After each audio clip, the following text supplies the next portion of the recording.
আমরা বলি আর সম্মানের কথা যদি আমরা বলি, আমাদের সবচেয়ে মানে এই 5ই আগস্টে যে আমরা যারা মা হারা হয়েছি, আমরা যারা বাবা হারা হয়েছি, ভাই হারা, স্বামী হারা হয়েছে, আমাদের প্রত্যেকটা পরিবারের একটাই আমাদের আশা ছিল যে একটা এত বড় একটা অভ্যুত্থানের পরে একটা এই সরকারটা আমাদের সরকার ক্ষমতায় বসে আছে। আমরা এই সরকারের কাছে আমাদের সর্বপ্রথম একটা দাবিই ছিল, তা হচ্ছে বিচার। যে এই যে নির্বিচারে 2000-এর অধিক মায়ের সন্তানকে পাখির মতো গুলি করে হত্যা করলো, আমরা অন্তত এই সরকারের আমলে, এই সরকার তো আমাদের সরকার, এই সরকারের আমলে অন্তত আমরা ন্যায় বিচার পাবো। কিন্তু দেখেন, বিচারের কথা যদি আমরা বলি, আপা আপনি দেখেছেন আমরা এই বিচারের জন্য অনেক আন্দোলন করেছি। আমি হার্ট অ্যাটাক করেছি সচিবালয়ের সামনে। আসামি গ্রেপ্তার করে নাই যারা এখানে মিশন নিয়ে আসছে।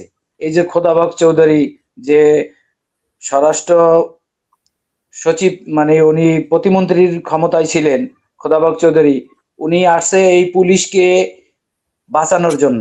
পুলিশ যাতে আসামি না থাকে, পুলিশ কিভাবে এই অপরাধ থেকে দায় মুক্তি পায়, এই জন্য দেখেন আজকে ওনার কাজ শেষ হয়েছে, উনি পদত্যাগ করে চলে গেছে।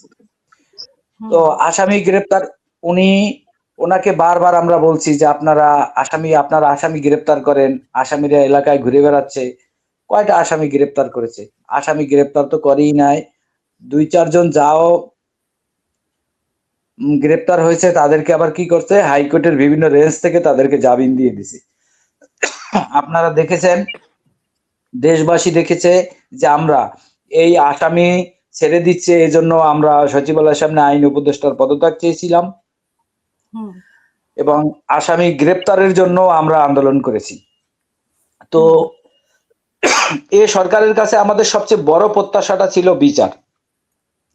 আসলে জীবনের কোনো বিনিময় হয় না। আমরা বিচার চেয়েছেন, আমাদেরকে সরকার বিচার পান নাই, পরবর্তী সরকারের সাথে এবং যারা জুলাই যোদ্ধা ছিল তারাও তো এখন নির্বাচন করছে, মানে জুলাই যোদ্ধা বলে পরিচিত। জুলাই যোদ্ধা কারা ছিল? আমরা যদি জুলাই যোদ্ধার কথা বলি, তাহলে আমার এখানে একটি আপা, জুলাই যোদ্ধা বলতে আমি এখন এই অভ্যুত্থানের যারা স্টেক হোল্ডার, যারা দাবি করে, মূলত তারা তো অভ্যুত্থানের স্টেক হোল্ডার না। এই অভ্যুত্থানের স্টেক হোল্ডার হচ্ছে শহীদ পরিবার এবং আহত যারা আছে।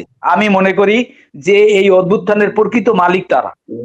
কিন্তু যারা আন্দোলনে শুধু এই সমন্বয়ক নামে যাদেরকে আমরা দেখতেছি, তারা শুধু আন্দোলনের নেতৃত্ব দিছে। দেখেন তারা কিন্তু কাউকে হারায় নাই, অথচ তারাই কিন্তু সবচেয়ে সুবিধা ভোগ করছে। তারা আমাদেরকে পুঁজি করে তারা আজকে বাণিজ্য করেছে, তারা আজকে নতুন রাজনৈতিক দল পেয়েছে।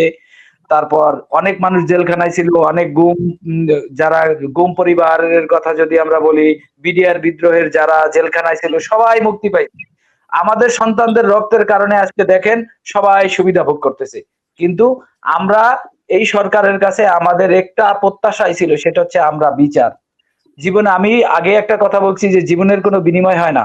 অর্থাৎ এই সরকার আমাদের 30 লাখ টাকা দেবে, আজীবন 20,000 টাকা করে দেবে। আমরা তো আসলে আমাদের সন্তানরা তো এর জন্য রাজপথে যায় নাই। আমাদের সন্তানরা কি চেয়েছিল?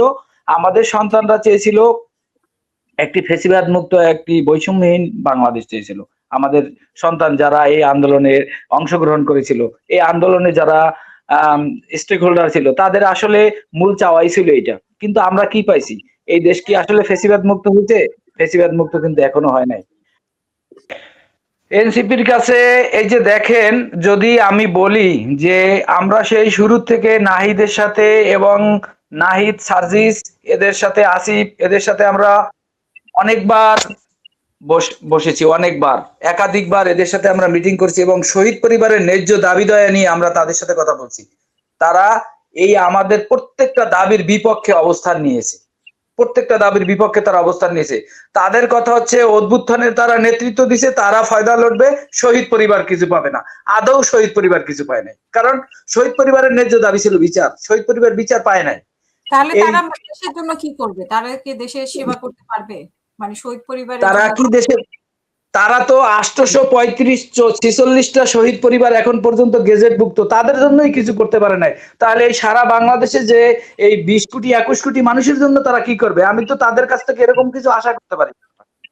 আর তারা তো আমাদের জন্যই কিছু করে নাই। এই অভ্যুত্থানের সবচেয়ে বড় স্টেক হোল্ডার আমরা। আমাদের জন্য তারা কি করছে? কিছুই করে নাই। তারা শুধু তাদের পকেট ভরার জন্যই তাদের ধান্দায় ছিল। এবং এই যারা অভ্যুত্থানের যারা নেতৃত্ব তো সমন্বয়করা দিছে, তারা দেখেন তাদেরকে তারা কিন্তু সরকারে চলে গেছে। তারা সরকারে গেছে, তারা মন্ত্রীর পদমর্যাদায় ছিল, তারা ভোগবিলাসিতা নিয়ে ব্যস্ত ছিল। তাদের পকেট তাদের কিভাবে ভরতে হবে তারা ইনকাম করে এসে এখন রাজনৈতিক দল করছে। তারা সবকিছুই ফায়দা লুটছে। তারপর দেখেন উপদেষ্টা কারা হইছে? এই অভ্যুত্থানে যাদের কোনো অবদান নাই তাদেরকে ডাক্তার ইউনূসের কি অবদান আছে এই অভ্যুত্থানে? তাকে যে উপদেষ্টা বানাইলো তার কি অবদান আছে এই অভ্যুত্থানে? তার কোনোই অবদান নাই। ওনাকে আমরা দেখেছি যে ওনারে এই তোমার সিএমএম কোর্টে ধরে ধরে উপরে উঠাইছে। আমরা সেদিন চোখে দেখছি। উনি অনেকগুলো মামলার আসামি ছিল। হাসিনা ওনার অনেকগুলো মামলা দিছে। তো সেখান থেকে সে কি করছে? তার গ্রামীণ ব্যাংকের অনেক ট্যাক্স উনি মওকুফ করছে। উনার মামলা নিষ্পত্তি করছে। উনি এগুলিই করছে। আর এগুলো করার জন্যই উনি দেশের ক্ষমতায় বসছে। উনি যারা উপদেষ্টা যারা আছে সবাই নিজের স্বার্থকে সিদ্ধি করেছে, সবাই নিজের পকেটকে ভারী করেছে। আমাদের জন্য কেউ কিছু করে নাই। কারণ আমাদের প্রতি যাদের দরদ থাকার কথা ছিল, এই নাহিদ, সার্জিস, তারপরে আসিফ মাহমুদ, তাদের আমাদের প্রতি দরদ থাকা উচিত ছিল।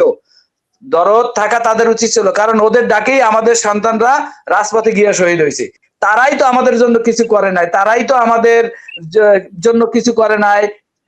এবং ওনরা তো অভ্যুত্থানের এক একজন বিদেশি ছিল, কেউ জেলখানায় ছিল, বিভিন্ন জায়গা থেকে এসে ওনরা এক একজন 75-80 বছর বয়স এক একজন, আর যাদের এখন হয়েছে রিটায়ার্ড লাইফ, তাদেরকে এত বড় দায়িত্ব দিয়ে বসানো হয়েছে। তারা কি কাজ করবে? তারা তো নিজের জীবন নিয়েই তাদের টানাটানি। জি, তো এখন নির্বাচন হলে কোনো পরিবর্তন হতে পারে কিনা, মানে আপনাদের বিচার? নির্বাচন হলে একটা নির্বাচিত সরকার আসলে আমরা চাই একটা নির্বাচিত সরকার আসুক, এবং যে সরকার যারা সরকার গঠন করবে তারা অবশ্যই জুলাই অভ্যুত্থানকে ধারণ করবে, এইটাই আমাদের প্রত্যাশা। জি, অসংখ্য ধন্যবাদ। শুনবো আপনাকে আবারও। আমি যার পারবিন আপা, আপনার কাছে একটু শুনতে চাই যে আপনি কি মনে করেন যে এই যে সরকার ছিল, 1.5 বছর ধরে একটা সরকার ছিল, আপনাদের